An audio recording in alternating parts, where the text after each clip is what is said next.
বাচ্চা জন্মানোর পরে 1 থেকে 7 দিন পর্যন্ত আপনার কাজ কি? বাচ্চা যখনই জন্মগ্রহণ করবে প্রথমে আলহামদুলিল্লাহ বলেন। ছেলে হয়েছে না মেয়ে হয়েছে, কালো হয়েছে না সাদা হয়েছে দেখার দরকার নেই।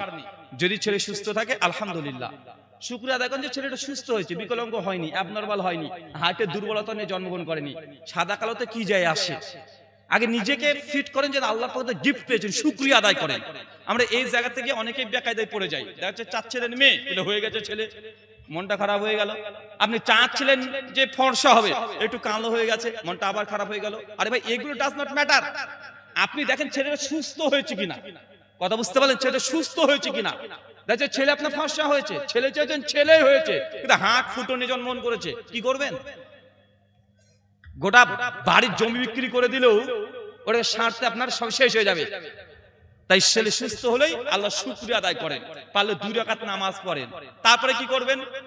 7 দিনে আপনি আকিকা করবেন। ছেলে হলে 2টা, মেয়ে হলে 1টা। কোন ভালো পরেশগার আলেমের কাছ থেকে খেজুর চাবিয়ে হোক, মধু হোক, জিহ্বার নালা থেকে নিয়ে তার জিহ্বাতে হালকা করে দিয়ে দেন। গপগপে করে দিতে হবে এমনটা না, কোনো টাচ পেলে হবে।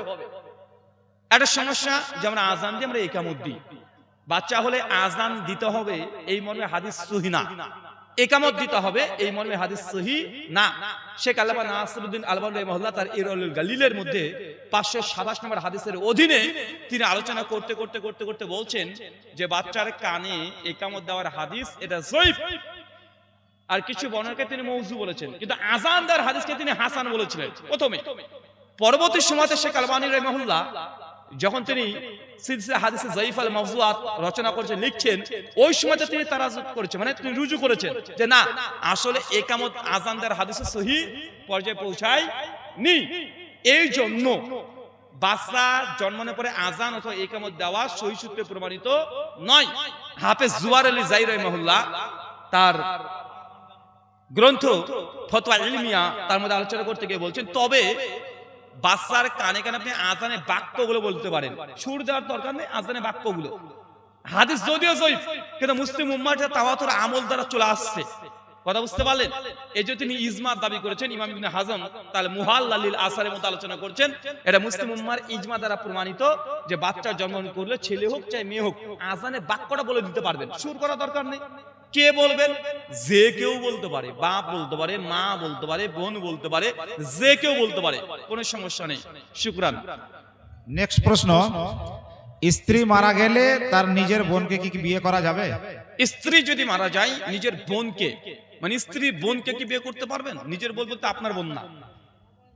শোনেন, সূরা নিসা আয়াত নম্বর 23 আল্লাহ সুবহানাহু ওয়া তাআলা জানিয়ে দিয়েছেন একসঙ্গে 2 বোনকে বিয়ে করা হারাম।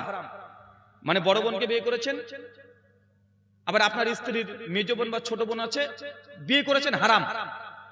কথা বুঝতে পারলেন? 2 বোনকে একসঙ্গে বিয়ে করা যাবে না। যদি প্রথম বোনটা মারা যায়, তারপর আপনার যেটাকে এতদিন শালি বলছিলেন, একে আপনি তারপরে উনি মারা যাওয়ার পরে বিয়ে করতে পারবেন, কিন্তু একত্রিত নয়। একটা অভিযোগ খণ্ডন করে দিই, কিছু কিছু আমাদের হিন্দু দাদারা বলে যে মুসলমানরা নিজের বোনকে বিয়ে করে, বলে কি বলে না, মানে আমরা মামাতো বোন, খালাতো বোন, ফুফাতো বোনকে বিয়ে করি, এই জন্য বলে মুসলমান দেখো নিজের বোনকেও বিয়ে করে। আচ্ছা, আমার প্রশ্ন কি জানেন? মুসলমানরা নিজের বোনকে বিয়ে করা হারাম, সূরা নিসা 23 নম্বর আয়াত। তবে মামার মেয়ে, কাকার মেয়ে, মানে জ্যাঠার মেয়ে, পিসির মেয়ে, এগুলোকে মুসলমানের কাছে বৈধ। কিন্তু আমাদের হিন্দু দাদারা এটা নিয়ে আমাদেরকে ট্রোল করে, দেখো দেখো বোনকে বিয়ে করে, আরে এটা তো বোন, এটা কাসিন। আচ্ছা, একটা জিনিস দেখাই, না তো জবাব দিলে তখন বলবে যে আমরা অথবা ভুলভাল বলছি। হিন্দু দাদাদের মধ্যে ভগবান অনেকগুলো আছে, জনপ্রিয় ভগবান হচ্ছে শ্রীকৃষ্ণজি, দারুণ লাগে তাকে দেখতে আমার। তো তিনি বিয়ে করেছিলেন 16,108টা। কয়টা? টেনশনে পড়ে গেলেন নাকি? আর আপনি তো করেন, উনি করেছেন, উনি করতে পারেন, উনি ভগবান মানুষ। 16,000 কেন 16 লাখ করতে পারেন, ওনার সামর্থ্য হয়েছে, উনি করেছেন। আমি ওনার পক্ষের লোক, আমি ভগবান শ্রীকৃষ্ণজির পক্ষের লোক। আর তিনি সন্তান দিয়েছেন কত জানেন? 1,61,080 জন। ভাই আমি মিথ্যা কথা বলছি না। দেখেন, শ্রীমদ্ ভাগবত মহাপুরাণ স্কন্দ নম্বর 10 অধ্যায় নম্বর 61 শ্লোক সংখ্যা 1 পরিষ্কার লিখছেন যে ভগবান শ্রীকৃষ্ণ 16,108 জন পত্নী ছিলেন, আর তাই এই শ্লোকে বলা হয়েছে যে শ্রী ভগবান 1,61,080 জন পুত্র উৎপন্ন করেছেন। মুসলমানকে বলে যে মুসলমান খাই দেয় শুয়োরের মতো বাচ্চা পয়দা করে, এ কে আছি যে একাই যদি 1,61,000 হয়ে যায়, তো ইনি তো আমাদের গুরু, ইনি কে? আচ্ছা, আরেকটা দেখেন, শ্রীকৃষ্ণজির টোটালি কত স্ত্রী ছিল বললাম? 16,108টা। বাচ্চা কয়টা? 1,61,080টা। তার 8 জন প্রধান স্ত্রী। এই প্রধান স্ত্রীর মধ্যে একজনের নাম ছিল ভদ্রা। কি নাম ছিল? ভদ্র। মনে থাকবে তো? ভদ্রকে ভদ্রা করে দেন, মনে থাকার জন্য বললাম। ভদ্রা হচ্ছে কে জানেন? শ্রীকৃষ্ণজি যাকে বিয়ে করেছিলেন তার বোন। কিভাবে? তাই কি বলছে শ্রীমদ্ ভাগবত মহাপুরাণ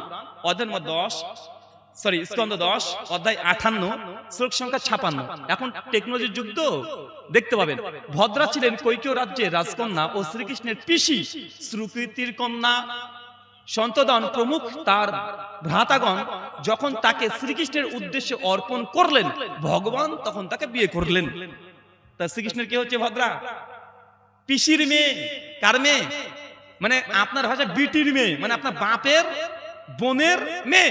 মানে কি হচ্ছে? ও শ্রীকৃষ্ণজি করলে লীলা, আর আমরা করলে উল্টা পাল্টা।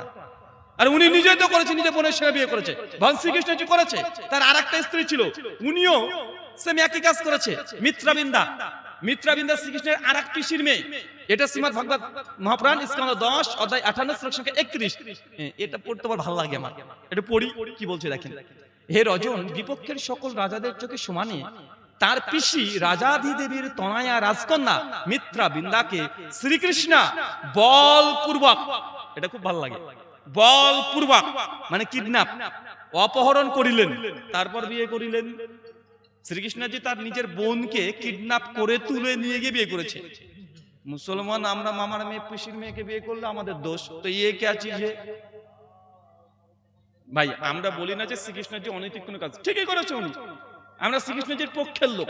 যারা বিরোধিতা করছে ওরা শ্রীকৃষ্ণের ভক্ত না, ওরা রাবণের ভক্ত। কার ভক্ত? আমরা শ্রীকৃষ্ণের ভক্ত। জি। নেক্সট প্রশ্ন হচ্ছে, ছেলেদের কোনো কারণে রোজা ছুটে গেলে সেই রোজা কিভাবে আদায় করবে? ছেলে মেয়েদের নিয়ম একই না দুই রকম? ছেলেদের কোন রকম রোজা ছুটে গেলে রোজাটা কিভাবে আদায় করবে? কেন ভাই, তোর আবার কি হয় মাসে? মেয়েদের নালে মেন্সট্রুয়াল পিরিয়ড হয়, তোর রোজা ছুটবে কেন রে ভাই? তোর তো ছোট কোনো চান্স নাই যদি তুই না মরিস। আর যদি মুসাফির হয়ে যান, হঠাৎ করে যেতে হয়েছে দিল্লি, কলকাতা, মুম্বাই, এখন আপনি চাইলে তখন রোজাকে কসর করতে পারেন, মানে রোজাকে স্থগিত রাখতে পারেন। মানে রোজা রাখলেন না, সফর অবস্থায় রোজা যদি না রাখেন, সূরা বাকারা 187 নম্বর আয়াতে আল্লাহ ছাড় দিয়েছে, আপনি চাইলে সফর অবস্থায় রোজা আপনি ব্রেক করতে পারেন। 3 দিন আছেন, 3 দিন রোজা রাখলেন না, পারবেন, এই অনুমতি আছে। পরবর্তী সময় কি করবেন? শাবান মাস আসবে করে নেবেন, তারপরে মাসে ঈদের পর থেকে শাবান মাস পড়ে যায়, সেই সময় রাখতে পারেন। যদি সেই সময় রাখতে নাও পারেন, আগামী রমজানের আগের মুহূর্ত পর্যন্ত সময় পাবেন। কিন্তু হায়াত মহাতের কথা তো বিশ্বাস নাই, আগে ভাগে করে নেয় ভালো। আর মেয়েদের তো তাদের 3 দিন 4 দিন 5 দিন রোজা তো কাজা হবেই, এটা আল্লাহ সুবহানাহু ছাড় দিয়েছে। তাদের পূর্ণ বছর সময় পাবে, যে কোনো সময়টা রোজাটা রাখতে পারে। তো শাওয়াল মাসে রাখাটা বেটার, কেননা শাওয়াল মাসে 6 রোজা আছে, এই রোজার ফজিলত তাহলে পূর্ণভাবে পাবে, 1 বছরের নেকি। শুকরান। এখনকার ছেলে মেয়েরা অল্প বয়সে পর্ন ইন্ডাস্ট্রিতে আসক্ত হয়ে নিজের যৌন ক্ষমতা হ্রাস করছে, এটা তো হারাম কাজ। এখানে বাবা মায়ের কর্তব্য কি এবং ছেলেদেরকে কি উপদেশ দেওয়া? ছেলেরা পর্নোগ্রাফিতে আসক্ত হচ্ছে, বাবা মা আর কি করণীয়? কি আর করবেন? বিয়ে দিয়ে দেন, বুঝেন? এখন ওই দেখাবাদে তুই এখন নিজে দেখ, যা দেখা। এখন আপনার কাজ কি? আপনি বিয়ে করে নেন, দ্রুত বিয়ে করে নেন। আর পর্নোগ্রাফি এটা একটা অ্যাডিকশন। সায়েন্স যারা মনোবিজ্ঞানী তারা বলছে একজন মানুষ হিরোইন খেলে যে ক্ষতি হয়, ওই পর্নোগ্রাফিতে যারা আসক্ত তার চাইতে ভয়ঙ্কর ক্ষতি হয়। আর এটা নিশ্চিত সত্য কথা, পর্নোগ্রাফিতে কেউ যদি আসক্ত হয়ে যায় তার বৈবাহিক জীবন ধ্বংস। কি হবে? বৈবাহিক জীবন কি হবে? ধ্বংস হয়ে যাবে। এই বিষয়ে বলে আমার একটা ইউটিউবে ভিডিও আছে, অত লম্বাই খোলা মঞ্চে আলোচনা করা যাবে না, তখন 18+ বলে রেস্ট্রিকশন চলে আসবে। যারা ফেসবুকে লাইভ দিয়েছে তাদেরকে ব্লক করে রেখে দেবে, যে ভায়োলেশন, সেক্স ভায়োলেশন করে নিয়েছেন। 18+ আমার একটা ভিডিও আছে, ভিডিওটার নাম আছে মাস্টারবেশন ইন ইসলাম, বাংলা মানে হস্তমৈথুন। এটুকু লিখলেই, তারপর লিখবেন ব্রাদার রাহুল হোসেন, লিখলে দেখবেন একটা ভিডিও পেয়ে যাবেন, প্রায় 30 মিনিটের মতো সম্পূর্ণ আলোচনা করা হয়েছে নারী এবং পুরুষের এবং পর্ন ইন্ডাস্ট্রি কিভাবে আপনাদেরকে ধ্বংস করছে, সম্পূর্ণ আলোচনা করা হচ্ছে। ওটা শুনবেন। যারা এই নেশে আসক্ত আছেন কিভাবে বাঁচতে পারবেন, ওখানে আলোচনা করা আছে, সম্পূর্ণ শুনে নেবেন, তবে কানে হেডফোন দিয়ে। বেশ, যাক, এবার আপনি যেহেতু মুসাফির অবস্থায় এসেছেন, আপনার কাছে আমরা কিছু দোয়া নেব, আর মাদ্রাসার জন্য কিছু একটু আপনার কাছ থেকে আমরা আশা করব, জনগণের কাছ থেকে। তো তার আগে বলি, আব্দুর রাজ্জাক প্রধান সাহেব, বর্তমান প্রধান, আমাদের 7,500 টাকা পাঠিয়েছেন, একটু দোয়ার আশাবাদী। আব্দুর রাজ্জাক সাহেব 7,500 টাকা। জি। মোহাম্মদ ইকবাল 3,000 টাকা, আলী হোসেন দোমনা থেকে 2500 টাকা, আর আফজাল সাদ ক্লিনিক অপটিক্যাল প্রাইভেট লিমিটেড থেকে 3,000 টাকা, আকমাল 2,000 টাকা, আবু তাহের ও দিয়েছে 5,000 টাকা, 5,000 টাকা নগদ, 5,000 টাকা বাকি।